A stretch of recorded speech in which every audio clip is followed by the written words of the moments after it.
Alaska में पर्यटन विमान दुर्घटनाग्रस्त, हादसे में 6 लोगों की मौत। इंग्लैंड में सैकड़ों की संख्या में फुल्ली वैक्सीनेटेड लोग डेल्टा वायरस से संक्रमित पाए गए। एमपी के सीएम गैंगस्टर एक्ट को लेकर यूपी सीएम योगी आदित्यनाथ की राह पर। भारत में कोरोना वैक्सीनेशन का आंकड़ा 50 करोड़ के पार। हिमाचल प्रदेश में एक सड़क हादसे में बाल बाल बचे 24 यात्री। कोरोना संक्रमण के चलते कर्नाटक सरकार ने जारी की नई पाबंदियां। हाईकोर्ट ने राज कुंद्रा की याचिका खारिज की। समाजवादी पार्टी के सांसद आजम खान को एक और झटका, उन पर 1,63,80,000 का जुर्माना लगाया गया। टेस्ट क्रिकेट में 200 या उससे ज्यादा विकेट लेने वाले रविंद्र जडेजा भारत के 5वें खिलाड़ी बने। अब खबरें विस्तार से। अलास्का में पर्यटन विमान के दुर्घटनाग्रस्त होने से 6 लोगों की मौत हो गई। पर्यटकों को दर्शनीय स्थल पर ले जाने वाला एक विमान गुरुवार को दक्षिण पूर्व अलास्का में दुर्घटनाग्रस्त हो गया। विमान में सवार सभी 6 लोग मारे गए। अमेरिका के तट रक्षक बल ने ये जानकारी दी। बल ने विमान का मलबा मिलने के बाद हेलीकॉप्टर से 2 बचाव कर्मियों को दुर्घटना स्थल पर उतारा, जिन्होंने बताया कि हादसे में कोई जीवित नहीं बचा है। इंग्लैंड में सैकड़ों की संख्या में फुल्ली वैक्सीनेटेड लोग कोरोना वायरस के खतरनाक डेल्टा वेरिएंट से संक्रमित पाए गए हैं। वैज्ञानिकों ने शुक्रवार को इसकी जानकारी दी। अपने लेटेस्ट कोविड-19 अपडेट में पब्लिक हेल्थ इंग्लैंड ने इस बात की भी चेतावनी दी कि इस बात के संकेत मिल रहे हैं कि जिन लोगों को वैक्सीन लग चुकी है वे भी डेल्टा वेरिएंट को उन्हीं लोगों की तरह तेजी से फैला सकते हैं जिन्हें अभी तक वैक्सीन नहीं लगी है। ब्रिटेन के अलग अलग हिस्सों में डेल्टा वेरिएंट तेजी से फैल रहा है। एमपी के सीएम शिवराज सिंह चौहान उत्तर प्रदेश के मुख्यमंत्री योगी आदित्यनाथ की राह पर चलते दिखाई दे रहे हैं। दरअसल जिस तरह से योगी सरकार ने गैंगस्टर एक्ट के प्रावधानों को सख्त किया था, अब उसी तरह से एमपी सरकार भी यूपी की तर्ज पर गैंगस्टर एक्ट लाएगी, जिसके प्रावधान सख्त होंगे। पुलिस के अधिकार बढ़ेंगे, जिससे प्रदेश में संगठित अपराध पर नकेल कसी जा सकेगी। उत्तर प्रदेश की योगी सरकार ने भी इसी साल गैंगस्टर एक्ट में संशोधन कर उससे सख्त प्रावधान जोड़े थे। यूपी की तर्ज पर निम्न प्रावधानों को ड्राफ्ट में किया जा सकता है शामिल। यूपी में गैंगस्टर एक्ट के तहत डिप्टी कमिश्नर रैंक का अधिकारी भी गुंडों की संपत्ति अटैच करने का आदेश दे सकता है। एमपी में भी ऐसा प्रावधान किया जा सकता है। आरोपियों से पूछताछ के लिए रिमांड पर लेने की अवधि को 14 दिनों से ज्यादा किया जा सकता है। फिलहाल गैंगस्टर एक्ट का ड्राफ्ट तैयार किया जा रहा है। ड्राफ्ट बनाने की जिम्मेदारी विधि और गृह विभाग को दी गई है। कोरोना वायरस के खिलाफ लड़ाई में भारत ने शुक्रवार को एक अहम मुकाम हासिल किया।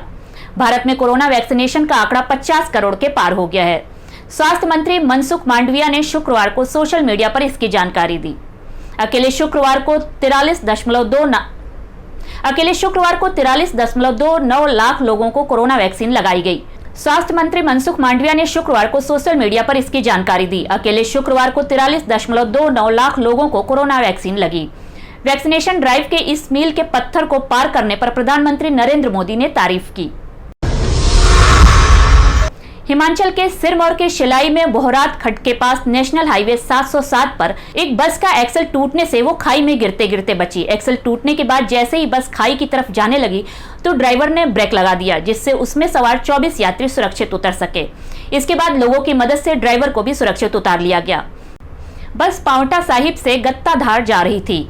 कफोटा से करीब बोहरात के पास उतराई में उसका एक्सल टूट गया। इससे ड्राइवर उस पर काबू नहीं रख पाया और बस खाई की तरफ चली गई। बस जहां अटकी वहां से नीचे करीब 300 मीटर गहरी खाई थी। सीरम इंस्टीट्यूट ऑफ इंडिया के सीईओ अदार पूनावाला ने शुक्रवार को कहा कि उन्हें उम्मीद है कि भारत में उनकी कंपनी द्वारा बनाए जाने वाला कोविड-19 का एक अन्य टीका कोवोवैक्स वयस्कों के लिए अक्टूबर में जारी हो जाएगा और बच्चों के लिए ये 2022 में जारी होगा। उन्होंने सीरम इंस्टीट्यूट को सहायता देने के लिए सरकार को धन्यवाद दिया और कहा कि कंपनी कोविशील्ड का उत्पादन बढ़ाने का प्रयास कर रही है ताकि मांग को पूरा किया जा सके। केरल और महाराष्ट्र की सीमा से लगे जिलों में कोविड के बढ़ते मामलों के बीच कर्नाटक के मुख्यमंत्री बसवराज बोम्मई ने शुक्रवार को बड़ी घोषणा की है। कर्नाटक में अब वीकेंड कर्फ्यू लागू होगा और नाइट कर्फ्यू हर दिन 1 घंटे के लिए बढ़ा दिया जाएगा। नाइट कर्फ्यू अब रात 9 बजे से सुबह 5 बजे तक रहेगा। शिल्पा शेट्टी के पति राज कुंद्रा को अश्लील फिल्में बनाने के आरोप में मुंबई पुलिस की क्राइम ब्रांच ने गिरफ्तार किया था। राजकुंद्रा इस समय न्यायिक हिरासत में हैं। उन्होंने मुंबई पुलिस द्वारा गिरफ्तारी को गैर कानूनी बताकर चैलेंज किया था, मगर हाई कोर्ट से राज को कोई राहत नहीं मिली। कोर्ट ने उनकी याचिका को खारिज कर दिया है। जेल में बंद समाजवादी पार्टी के सांसद आजम खान को झटके पर झटके लग रहे हैं। यूपी के रामपुर में स्थित आजम खान की जौहर यूनिवर्सिटी का अब गेट तोड़ा जाएगा। इसे तोड़ने में जो खर्चा आएगा उसको भी आजम खान से ही वसूला जाएगा। आजम को 1,63,80,000 रुपए का जुर्माना और क्षतिपूर्ति के लिए नोटिस जारी किया गया है। नोटिस के अनुसार 14 अगस्त तक रुपए जमा करने होंगे। रामपुर एसडीएम कोर्ट की तरफ से जारी नोटिस आजम के घर पर चिपका दिया गया है। 1,63,80,000 का नोटिस जौहर यूनिवर्सिटी का गेट बनाकर अतिक्रमण करने और तोड़ने पर उसकी क्षतिपूर्ति के रूप में लेने के साथ ही 4,55,000 रुपए प्रति महीना भी जमा करना होगा। प्रति महीना ये जुर्माना तब तक भरना होगा जब तक भूमि कब्जा मुक्त नहीं हो जाती। जौहर यूनिवर्सिटी के गेट पर अतिक्रमण का समय मई 2016 से जून 2019 तक बताया गया है।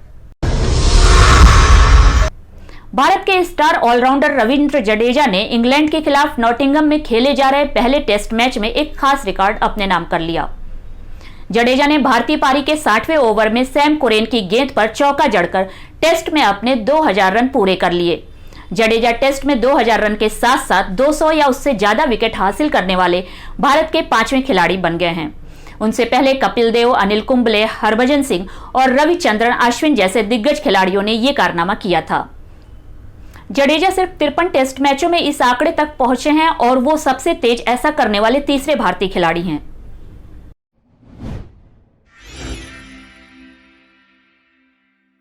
टोक्यो ओलंपिक में शुक्रवार को महिला हॉकी के फाइनल मैच में 3-1 की जीत दर्ज करके नीदरलैंड ने अपना चौथा ओलंपिक महिला हॉकी स्वर्ण पदक जीत लिया। ऑस्ट्रेलिया को पीछे छोड़ते हुए वे अब इस प्रतियोगिता के सबसे सफल टीम बन गए हैं। आज के लिए बस इतना ही। कुछ खास खबरों के साथ फिर मिलेंगे, तब तक के लिए नमस्कार।